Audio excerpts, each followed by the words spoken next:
Europa, años 70.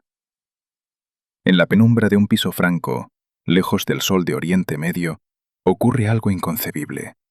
Un célebre general del Ejército de Defensa de Israel, héroe de las guerras, un hombre cuya palabra movía columnas de tanques, tiende la mano a un representante de la Organización para la Liberación de Palestina. Para muchos en su patria, esto es una traición. Para él, el único camino hacia la supervivencia. Para comprender cómo este hombre llegó a aquella habitación, es necesario retroceder décadas atrás, a las polvorientas calles de la Palestina bajo mandato, a una atmósfera donde el aire estaba impregnado de esperanza y pólvora. Matityahu Peled, entonces todavía Iflan, nació en Haifa en 1923. Su padre era presidente de la Asociación de Panaderos, un hombre de trabajo, uno de quienes construían los cimientos económicos del futuro Estado. La familia no era ni rica ni influyente, pero en ella reinaba el espíritu pionero y la convicción de la justicia histórica de su causa. Los historiadores señalan que el ambiente en el que creció el joven Matityahu estaba impregnado de ideas sobre la construcción de una nueva sociedad, donde el pueblo judío pudiera defenderse a sí mismo y construir su propio futuro. Para un joven que había absorbido esos ideales, el camino estaba predeterminado. A una edad muy temprana, se incorporó a la Palmaj, las unidades de choque del ejército judío clandestino. No era simplemente una unidad militar, sino todo un movimiento, una hermandad, donde los jóvenes recibían instrucción militar, trabajaban en los kibbutz y se preparaban para el enfrentamiento decisivo por la independencia. Según los recuerdos de sus contemporáneos, Peled se distinguía no solo por su resistencia física, sino también por su aguda capacidad analítica, su habilidad para evaluar rápidamente la situación y tomar decisiones. La Guerra de Independencia, iniciada en 1948, fue para su generación la prueba suprema. El idealismo chocó con la cruel realidad de la guerra de trincheras. Peled, ya al mando de una compañía, atravesó los combates más encarnizados.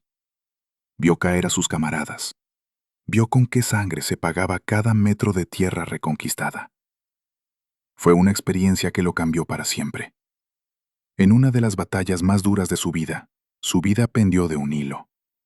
La explosión de un proyectil enemigo le infligió una terrible herida en el brazo. Según testimonian los documentos de archivo, la herida era tan grave que no fue posible salvar el miembro. Para un joven comandante lleno de fuerzas, aquello podría haber significado el fin de su carrera y el derrumbe de toda su vida. Pero fue precisamente allí donde se manifestó esa fortaleza interior que lo guiaría a través de todas las pruebas venideras. La pérdida del brazo se convirtió para él no en un símbolo de tragedia, sino en un símbolo de sacrificio. Ese era el precio que él, personalmente, había pagado por el derecho de su pueblo a existir. La devoción a Israel ya no era simplemente una convicción ideológica. Estaba literalmente grabada en su cuerpo, convertida en parte inseparable de su identidad. Este hecho biográfico es de importancia crucial para comprender toda su evolución posterior, que a tantos parece paradójica. Su patriotismo había sido pagado con sangre, y nadie podía cuestionar su derecho a hablar en nombre de quienes habían luchado por ese país.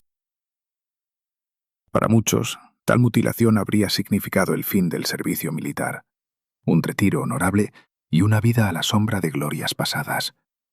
Pero para Peled, eso era impensable. El rechazo a considerarse una persona con capacidades limitadas se convirtió en su postura de principio. No solo regresó a las filas, sino que comenzó un rápido ascenso por la escala de mando, demostrando cada día que su voluntad e intelecto valían mucho más que su deficiencia física.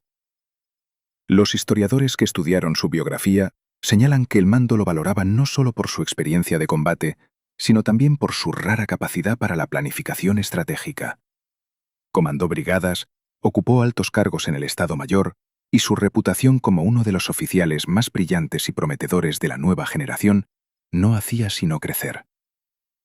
El momento clave de su carrera fue el año 1956 y la campaña del Sinaí.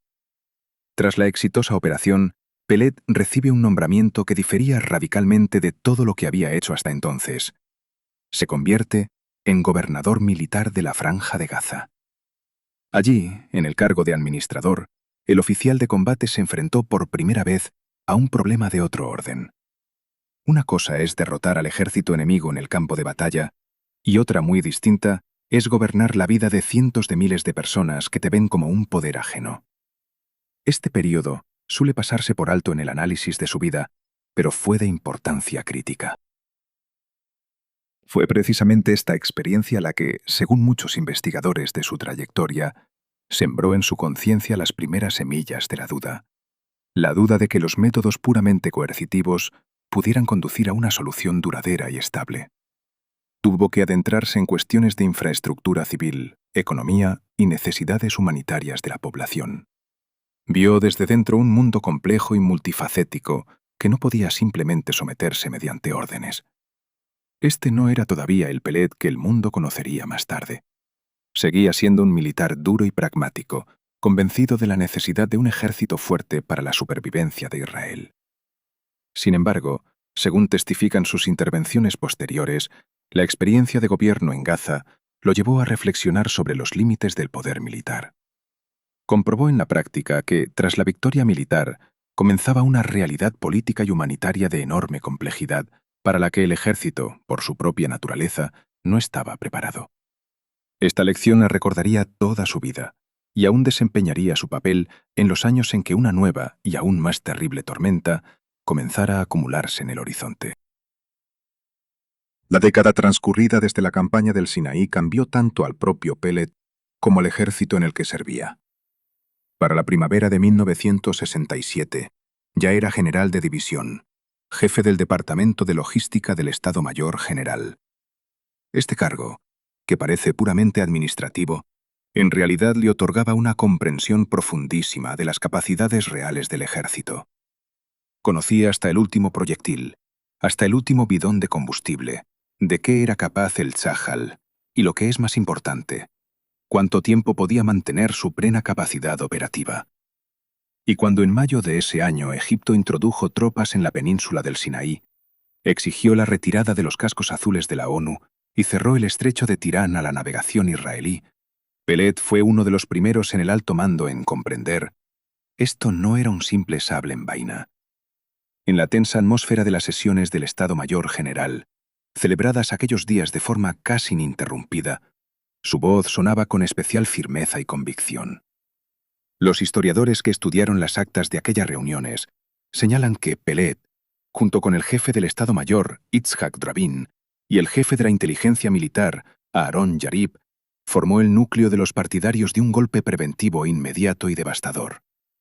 Su argumentación, según los recuerdos de sus camaradas, carecía de emociones y se construía sobre una lógica inexorable. Sostenía ante el gobierno del primer ministro, Levi Eshkol, que el país no podía permitirse un largo asedio. La economía, totalmente movilizada, no aguantaría semanas o meses de paralización. Cada día de espera, en su opinión, no solo agotaba los recursos de Israel, sino que daba a los ejércitos árabes tiempo para una mejor coordinación y preparación. Veía en las vacilaciones de los políticos una amenaza mortal. Para él, como estratega, la situación era meridianamente clara. El bloqueo de los estrechos constituía un casus belli directo, y la respuesta debía ser inmediata. En sus palabras no resonaba sed de sangre, sino la convicción de que la demora conduciría a un número de bajas mucho mayor. Consideraba que permitir al enemigo asestar el primer golpe significaba poner en peligro la propia existencia del Estado. Era el punto culminante de su carrera como halcón. El hombre que en carne propia había conocido el precio de la guerra y las consecuencias de gobernar una población hostil, era ahora uno de los más encendidos defensores de una nueva guerra, aún más a gran escala. Pero en su conciencia, según estiman los analistas, no había contradicción. Actuaba a partir de un solo principio: garantizar la supervivencia de Israel. Y en ese momento estaba absolutamente convencido de que la supervivencia solo podía garantizarse de una manera: asestar el primer golpe, con rapidez y con toda la potencia de que era capaz el ejército. Su insistencia, respaldada por los argumentos de otros generales, ejerció una enorme presión sobre la dirección política. El país se quedó en vilo, en tensa espera, y en ese silencio la voz del general Pelet era una de las que empujaban las agujas del reloj hacia el inicio de la tormenta. La victoria fue abrumadora, rápida, y como a muchos les pareció, casi milagrosa. En 6 días, el Ejército de Defensa de Israel aplastó a la coalición de Estados árabes, cambiando el mapa de Oriente Medio hasta hacerlo irreconocible. El país fue invadido por la euforia, por la sensación de haber escapado de una amenaza mortal. Pero para el general de división Pelet, uno de quienes tan ardientemente había insistido en el golpe preventivo, el triunfo adquirió muy pronto un sabor amargo. En sus trabajos posteriores llamaría a esta victoria una trampa estratégica. La exaltación por el éxito militar cedió paso a un análisis sobrio e incómodo de las consecuencias. Como resultado de la guerra, quedaron bajo control israelí Cisjordania, la Franja de Gaza, la península del Sinaí y los altos del Golán. Y junto con esos territorios, más de 1 millón de palestinos. Pelet, como uno de los altos oficiales del Estado Mayor General, estuvo directamente involucrado en la organización del gobierno militar en esas regiones. Y fue precisamente allí, en la rutina diaria del vencedor, donde se topó con un problema para el que ni él, ni todo el ejército estaban preparados.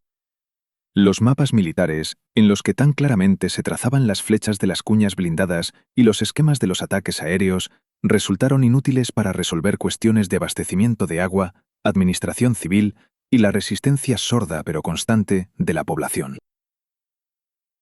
Los historiadores consideran que fue precisamente en este periodo cuando comenzó su profunda revisión interior de sus propias convicciones. Veía cómo la brillante máquina militar, creada para defender las fronteras, se convertía en un instrumento de control sobre otro pueblo. Esto generaba, según sus valoraciones posteriores, una contradicción fundamental. La pregunta que se planteaba ante él y ante toda la dirección del país no era militar, sino existencial. ¿Qué hacer con esa victoria? En su conciencia, según testifican sus entrevistas tardías, el triunfo en el campo de batalla se transformó en un colosal dilema moral y demográfico. El sentimiento del deber cumplido en la defensa del país chocó con la conciencia del precio que habría que pagar por esa victoria en el futuro. Veía que la solución militar había generado un problema político al que el ejército no tenía ni podía tener respuesta. Según los testimonios de sus colegas del Estado Mayor, empezó a plantear cada vez con más frecuencia preguntas incómodas en las reuniones, intentando mirar más allá del horizonte de los éxitos tácticos. Comenzó a sostener que el gobierno militar prolongado sobre millones de palestinos transformaría inevitablemente el propio carácter de la sociedad israelí, convirtiéndola de una democracia en un Estado obligado a suprimir las aspiraciones nacionales ajenas. Para muchos de sus camaradas, semejantes reflexiones sonaban extrañas e inoportunas en medio de la alegría general. Pero para Pelet no era filosofía abstracta, sino un frío pronóstico estratégico. El general, que siempre había pensado en categorías de amenazas y riesgos, veía ahora la principal amenaza no en los ejércitos enemigos al otro lado de la frontera, sino en la propia esencia de la nueva realidad creada por la victoria. Este conflicto interior fue creciendo día a día. Comprendió que las respuestas que buscaba ya no podían hallarse en las doctrinas militares ni en los mapas del Estado Mayor. La guerra estaba ganada, pero la paz parecía más lejana que nunca. Y esa amarga verdad se convirtió para él en el punto de quiebre irreversible. En 1968, en el apogeo del triunfo general y de su propia carrera, el general de división Matityahu Pelet lleva a cabo un acto que dejó perplejos a muchos de sus camaradas. Presenta su renuncia.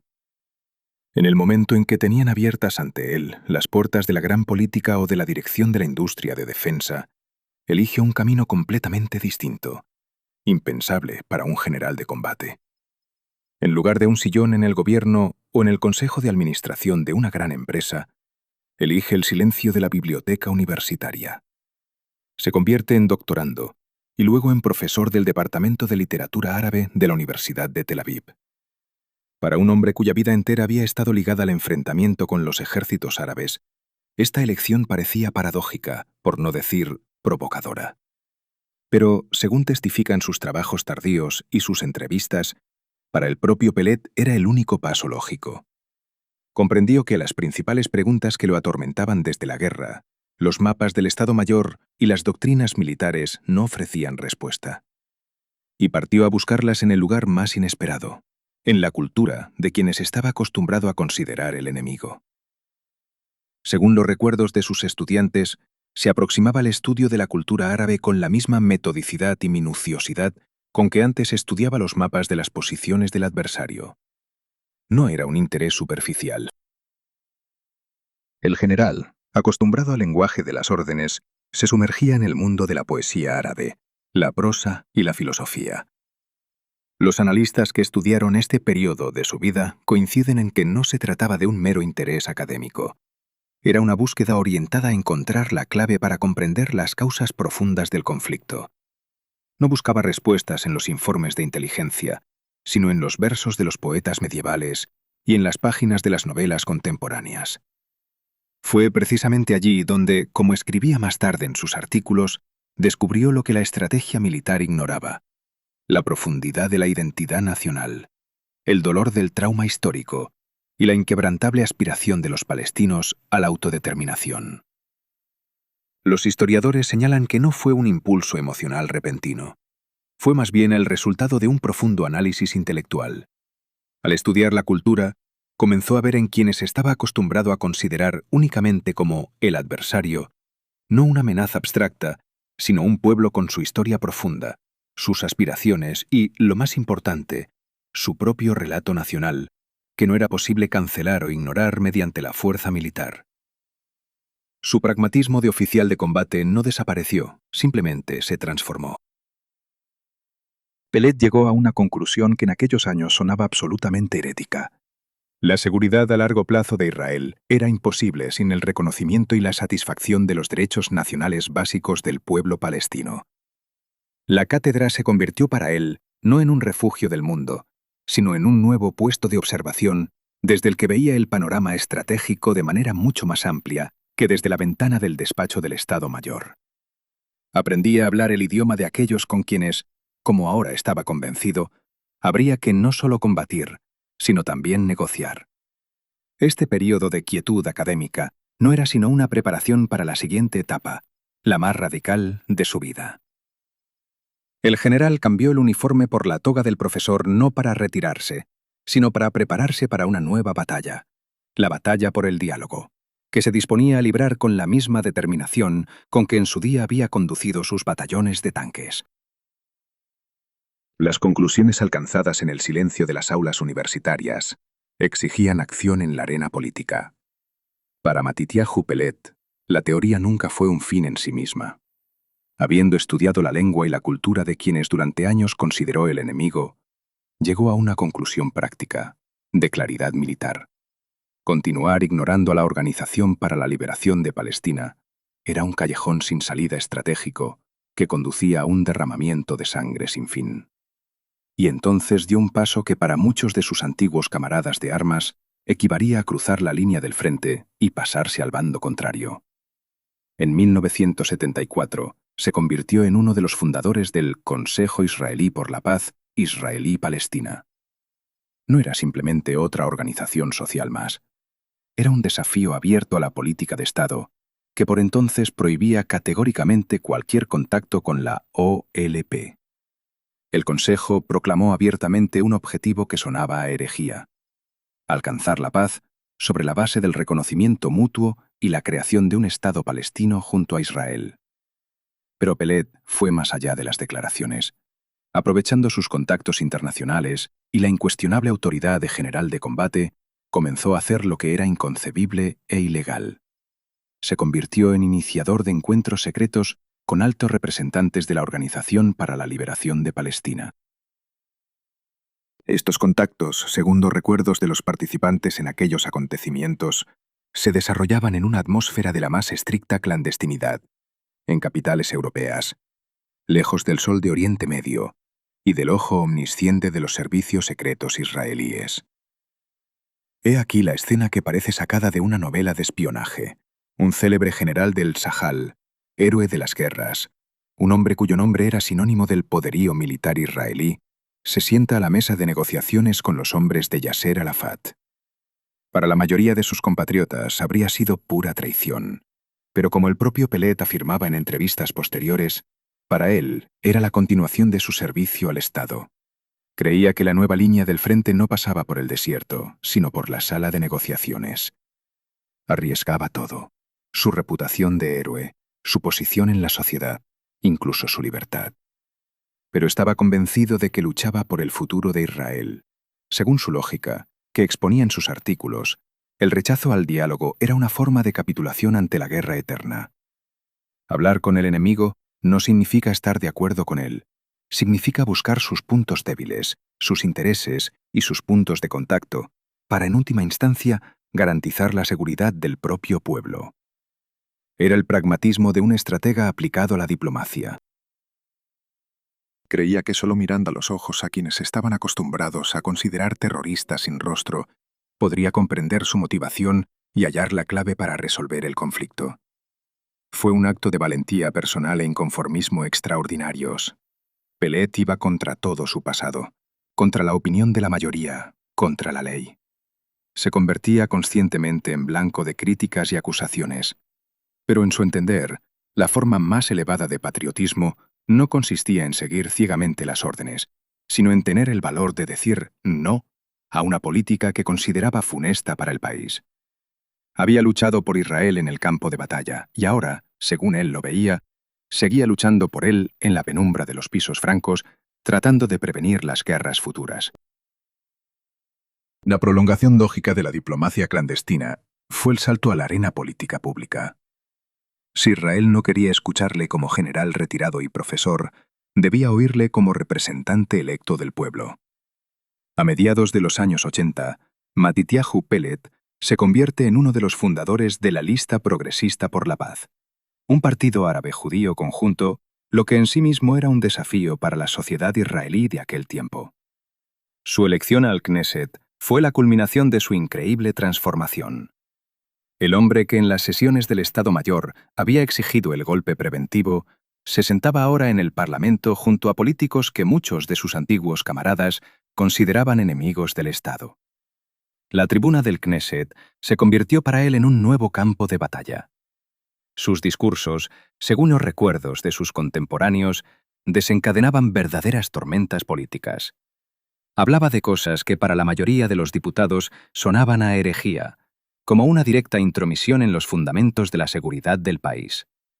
Pedía abiertamente negociaciones directas con la Organización para la Liberación de Palestina, la creación de un Estado palestino junto a Israel. Sostenía que el control militar sobre los territorios no era un activo, sino una carga estratégica que agotaba los recursos del país y socavaba sus fundamentos morales. Para el establishment político era una figura no simplemente controvertida, sino imposible. Su voz era la voz de una trágica soledad. Sus antiguos hermanos de armas le daban la espalda. La prensa lo retrataba a menudo como un idealista ingenuo, o lo que era aún peor, como un hombre que había traicionado los ideales por los que en su día había derramado sangre.